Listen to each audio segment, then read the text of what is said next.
पुण्यामध्ये 24 जानेवारीला प्रांजली लक्ष्मण यादव या तरुणीचा जी आहे तो महाविद्यालयीन तरुणीचा अपघात झालेली आपण वार्ता ऐकली असेल. ही मुलगी जी आहे ती एम-सी-एच्या दुसऱ्या वर्षामध्ये पुण्यामध्ये शिक्षण घेत होती. हा केवळ अपघात महाराष्ट्राने पाहिला नव्हे. या अपघातामध्ये अपघात झाला, घटना घडली, मृत्यू झाला. 2 महाविद्यालयीन तरुणींचा मृत्यू झाल्यानंतर महाराष्ट्र देखील हादरला, हळवळला. ज्या माढा तालुक्यातील ही युवती होती, तरुणी जी शिक्षण घेत होती पुण्यामध्ये, ग्रामीण भागातली ही तरुणी मोठं स्वप्न घेऊन आई-वडिलांच्या कष्टाची जाण ठेवून ती पुण्यामध्ये शिक्षण घेत होती. या प्रांजली यादव जिच्या कुटुंबावर ही काळानं झडप मारली, मोठी घटना घडली. त्या कुटुंबासमेत आपण असणार आहोत. केवळ हा अपघात नव्हे, तर मृत्यू नव्हे, तर या कुटुंबानं आपल्या मुलीविषयीची जी स्वप्न पाहिली होती, ती स्वप्न देखील बेचिराख या अपघातानं झालेत.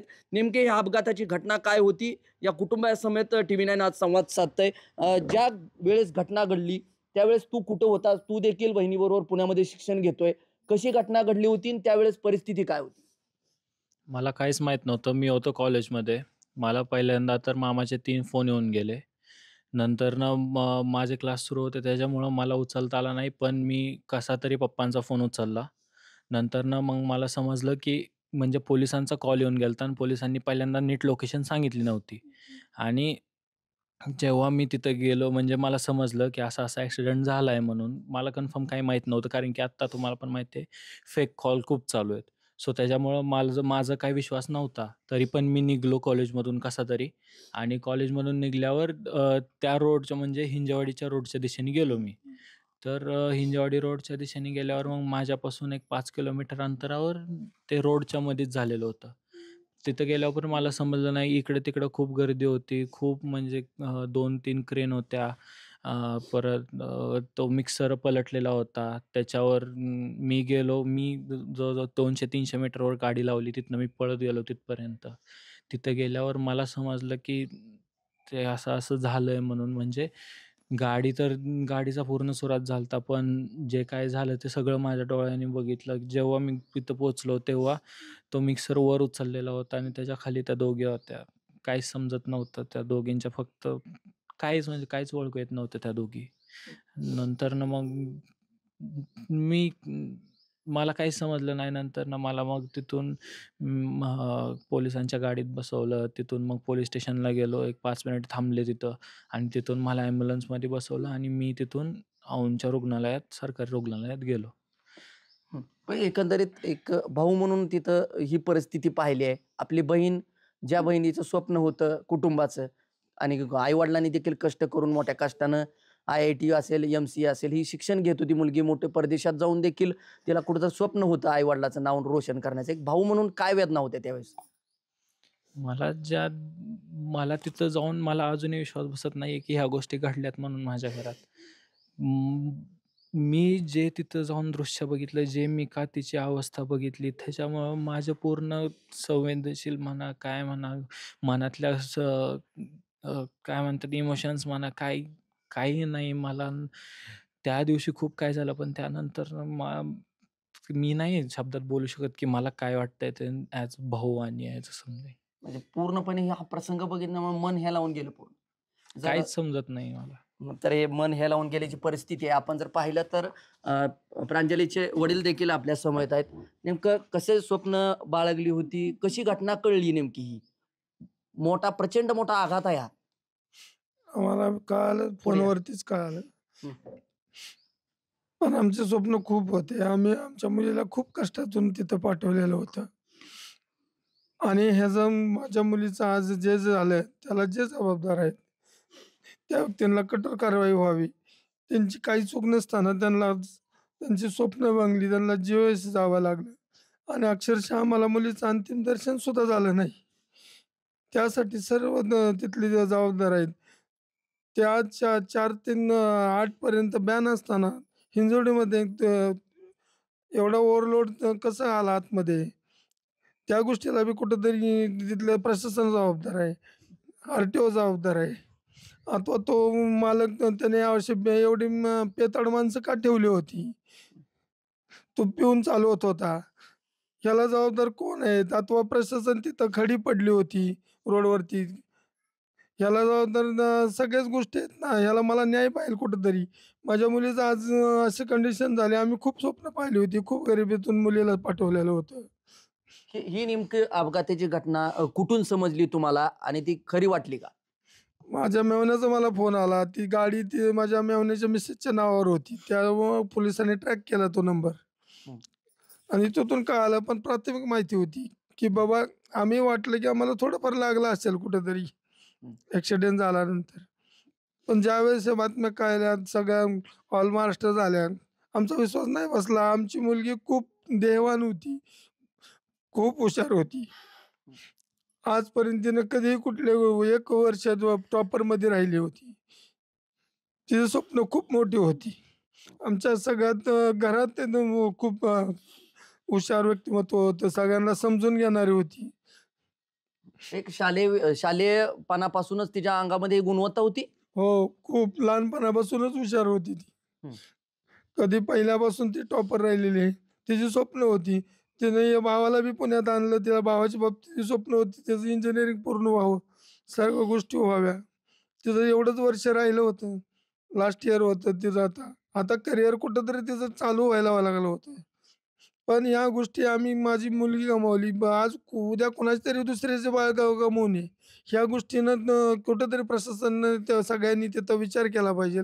त्या डंपर मालकावर पहिले खुनाचा कलम लागला पाहिजे. त्या ड्रायव्हरला लागला पाहिजे कलम. ही आमची त्याची मागणी आहे. आम्ही अक्षरशः तिथे मेलोय. आमच्या बाळाला आम्ही बघायला सुद्धा मिळालं नाही. पुणे म्हटलं की खर्चिक बाब असते शिक्षणाला. पण ही सगळा खर्चाचा डोलारा वगैरे काय? काय नेमकी परिस्थिती काय तुमची? तुम्ही काय करता? आणि पुण्यासारख्या मोठ्या भागामध्ये ग्रामीण भागातल्या मुली खर्चाविना अथवा काहीतरी मर्यादित संकुचित वृत्तीनं पाठवत नाहीत. मात्र हे तुम्ही धाडसी पाऊल उचललं. कसं नेमकं आर्थिक बेताची परिस्थिती काय नेमकी? कौटुंबिक पार्श्वभूमी काय तुमची? आमची आर्थिक परिस्थिती ही बेताचीच आहे. आम्ही हॉटेलचा व्यवसाय करून दोन्ही मुलं शिकवतोय आम्ही. कर्ज काढून आम्ही तिला शिकवलेलं होतं.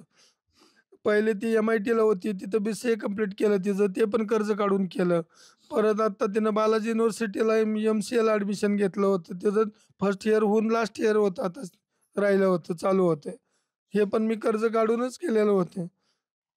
कर्ज काढून सगळं तिचं ती देवाण होती सगळी ती.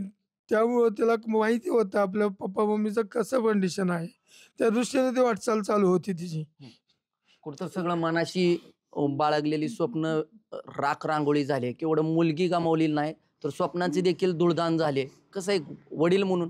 हो ना. आमचं पूर्ण सगळं स्वप्न सगळं चक्काचूर झालं. आमचं महत्त्वाचं बाळ गेलं. आम्हाला बाकीचं खूप मोठा आघात बसलाय आमच्या कुटुंबाला सगळ्या. माझे वडील 86 वर्षाचे आहे. माझी आई आहे. तिचा लहान भाऊ आहे. आज कोणी त्या गोष्टीला खरं मानत नाही आहे अजूनसुद्धा. पण आमची एकच इच्छा आहे, की तिला न्याय मिळावा. नेमकं मागणी काय असणार आहे? सरकार प्रशासनाकडे आपली मागणी काय असणार आहे? जेणेकरून प्रांजलीला खऱ्या अर्थानं श्रद्धांजली ठरेल. त्या मूळ मालकाला टिपरच्या ड्रायव्हरवर कारवाई व्हावी. त्या प्रशासन ज्यांनी हलगर्जीपणा केला तिथं RTO असेल, तिथले ते ट्रॅफिकवाले असतील सगळे त्यांच्यावर कारवाई व्हावी, की ते टिपर आतमध्ये आला कसा त्यावेळेस. जड वाहतुकीचा टिपर हां, आला. जड वाहतुकीचं बॅन आहे तिथं 4 वाजल्यापासून पुढं. तरी ते आतमध्ये आला कसा? हे सगळे लागेबंदे सगळे 2 नंबरवाले सगळे यांचे सगळ्यांचे तिथं बंदोबस्त झाला पाहिजे.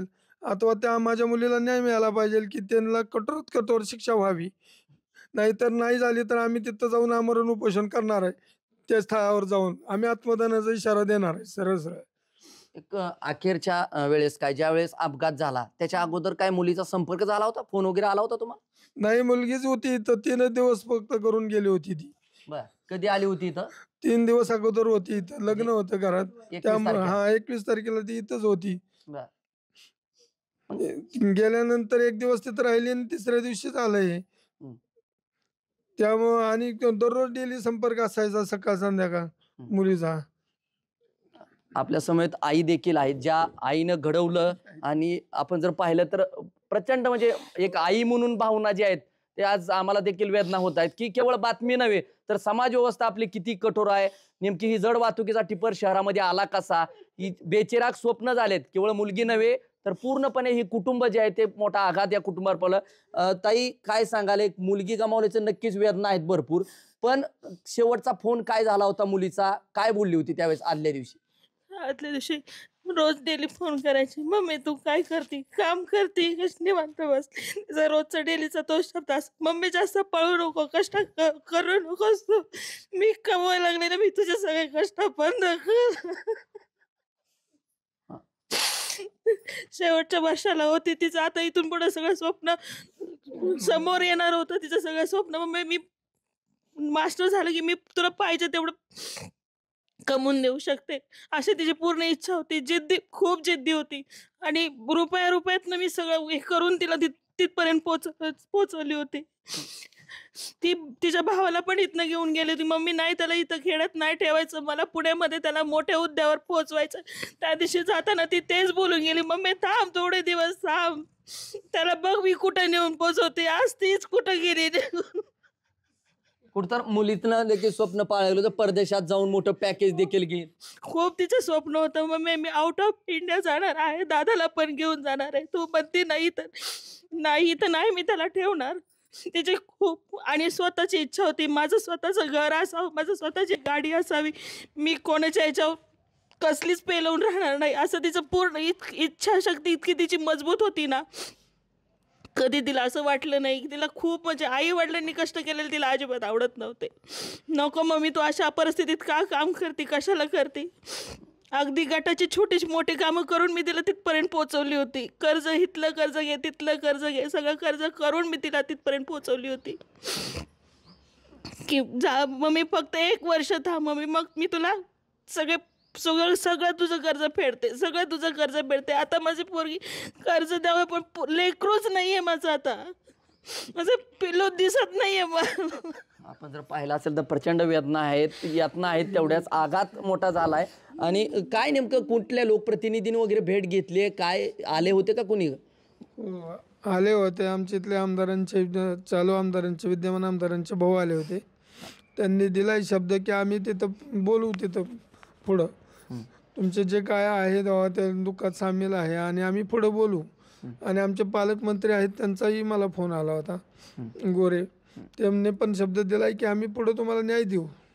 जर आपण पाहिलं असेल तर हे यादव कुटुंबीय होतं आणि आपण जर पाहिलं तर प्रचंड वेदना आहेत. जी परिस्थिती घडली आहे ती नेमकी हकीकत जी आहे त्या मुलीच्या प्रांजलीच्या भावानं जी आहे ती सांगितली. ज्या भावाला शिक्षणासाठी घेऊन ती गेली होती पुण्यामध्ये की आपल्या कुटुंबाचं आपण नाव रोशन करू, आईवडिलांचं नाव रोशन करू. मात्र त्याच भावाची साथ सोडून आज प्रांजली गेली आणि ज्या पद्धतीनं बचत गट असेल, खाजगी असेल, पूर्णपणे जे कर्ज घेऊन जे आहे ते आईवडिलांनी जी आहे ती मुलांना शिकवण्यासाठी पुण्याला पाठवलं होतं. मात्र तीच प्रांजली आज यादव कुटुंबाची जी आहे ती साथ सोडून गेली. स्वप्नांबरोबर अनेक स्वप्न जी बाळगली होती या कुटुंबानं, आईवडिलानं, की स्वप्न परदेशात जाऊन मोठं पॅकेज देखील घेऊन देईल, तुला सगळं मुक्त करून. ही सगळी स्वप्न जी आहेत ती यादव कुटुंबियाची बेचिराग झालेत. अपघात नव्हे, मुलगी नव्हे, तर स्वप्न जी ग्रामीण भागातली आजही आईवडील आपल्या मुलीविषयी बाळगत असतात ती मात्र यादव कुटुंबाची माढा तालुक्यातल्या टेंभुर्णी इथं असलेले यादव कुटुंब आहे. आणि या हॉटेल व्यवसाय करणाऱ्या आणि दुसरीकडे बचत गटाच्या माध्यमातून कर्ज घेऊन प्रांजलीच्या शिक्षणाचा भार उचललेल्या यादव कुटुंबावर मोठा आघात झाला आहे. आपल्यासमोर एक त्यांचे नातेवाईक देखील आहेत. सर, काय सांगाल, नेमकी ही परिस्थिती अतिशय भयंकर आहे. एकीकडे ग्रामीण भागातल्या मुलींकडे बघण्याचा दृष्टिकोन वेगळा आहे समाजाचा, पाऊल उचलत नाहीत ग्रामीण भागातले नागरिक. मात्र ही परिस्थिती कशी आहे, काय नेमकी थोडक्यात मागणी आपली असणार आहे शासनाकडे? शासनाकडे कसं आहे, हे माझं मेहुणा आणि मेहुण्याची बायको आहे. त्या दोघांनी सकाळी 6 ते रात्री 11, 11:30पर्यंत ते कष्ट करून त्यांना शिकवतात. त्यामुळे त्यांचा जो आघात झाला आहे ना तो खूप मोठा झाला आहे. त्यामुळे माझी शासनाला एक नम्र विनंती आहे की ह्या ज्या ओव्हरलोड गाड्या आहेत त्याचं टायमिंग फिक्स करावं. इन्शुरन्स जर गाडीकडे नसेल तर त्या गाडीला बाहेर रस्त्यावर बॅनच असलं पाहिजे. दुसऱ्या दिवशी RTOकडून त्यांना मोबाईलवर मेसेज गेला पाहिजे की ही गाडी रस्त्यावर बॅन आहे. मग ती 2 व्हीलर असो, 4 व्हीलर असो, कोणतीही गाडी असो, त्याच्यावर पूर्ण रेड अक्षरामध्ये बॅन असते त्या मोबाईलवर मेसेज गेला पाहिजे. स्पीड ब्रेकरच्या बाबतीत त्याला ओव्हरलॉक असलं पाहिजे गाड्यांना. तर प्रांजलीचा जड वाहतुकीचा बळी म्हणावा लागेल. जड वाहतुकीचा स्पीडचा बळी आहे तो. कारण ती पूर्णपणे त्या दोन्ही जी मुली होत्या त्या दोन्ही मुली माझ्याकडे एक 10 दिवसापूर्वीच चिंचवडला आल्या होत्या.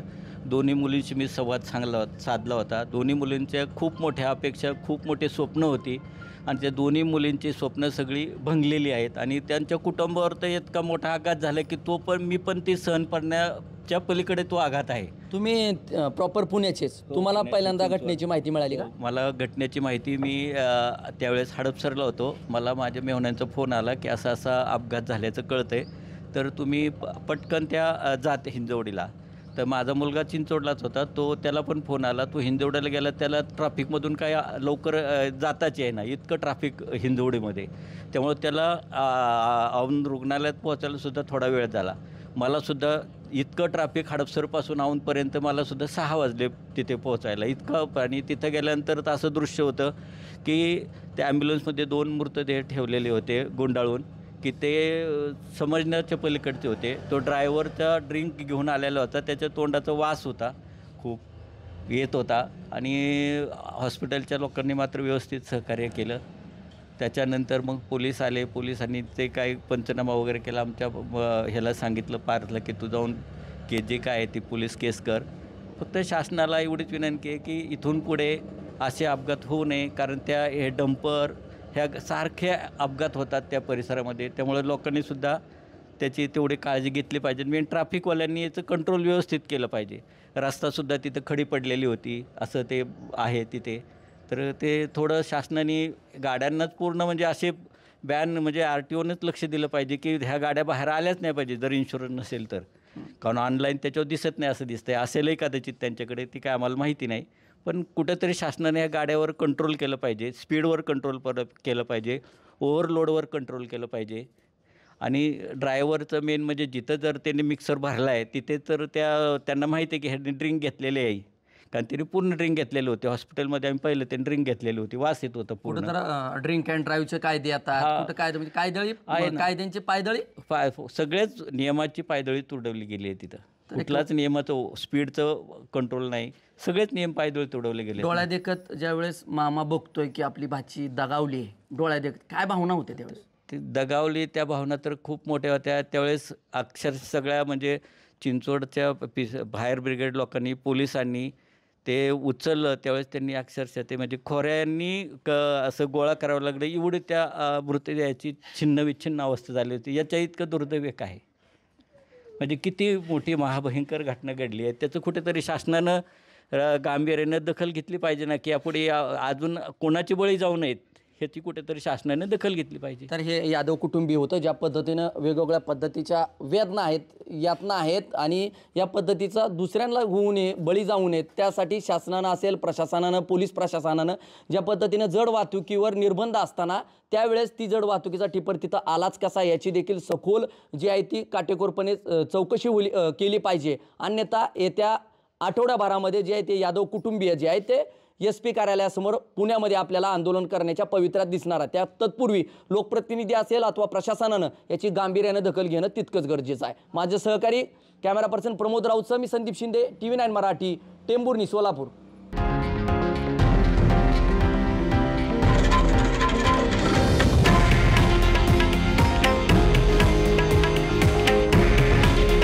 हे आहे देशातील नंबर 1 न्यूज नेटवर्क आणि आपण पाहत आहात TV9 मराठी. काळजी तुमची, हित महाराष्ट्राचं.